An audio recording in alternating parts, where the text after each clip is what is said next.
जहाँ तो फिला फिला फिला କରୁଥିଲୁ ବର୍ତ୍ତମାନ ଯେତେବେଳେ କି ଆମ ଯୀଶୁ ମରିଗଲୁ ପରମେଶ୍ୱର ଆମକୁ ଡାକି ଖୋଜିକି ଆଣି ସାରିଲା ପରେ ଆଉ ଥରେ ସେ କିଛି ଜୀବନ ଆମକୁ ପରମେଶ୍ୱର କହୁଛନ୍ତି ତୁମେ ତାହା କଣ କହିଲା ଆମ ସାକ୍ଷାତରେ ତୁମର ଆଉ କୌଣସି ସେଥିପାଇଁ କହୁଛନ୍ତି ଆମ ସାକ୍ଷାତରେ ତୁମର ଆହୁରି କୌଣସି ଦେବତା ହେବ ନାହିଁ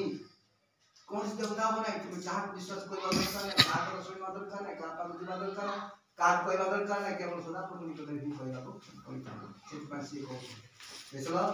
ହାଲେଲୁୟା ତାପରେ ତୁମେ ଆପଣା ନିମନ୍ତେ କୌଣସି ଖୋଦିତ ପ୍ରତିମା ନିର୍ମାଣ କରିବ ନାହିଁ କି ଉପରିସ୍ଥ ସ୍ୱର୍ଗରେ କି ନିଚସ୍ଥ ପୃଥିବୀରେ କି ପୃଥିବୀର ନିଚସ୍ଥ ଜଳରେ ଥିବା କୌଣସି ବସ୍ତୁର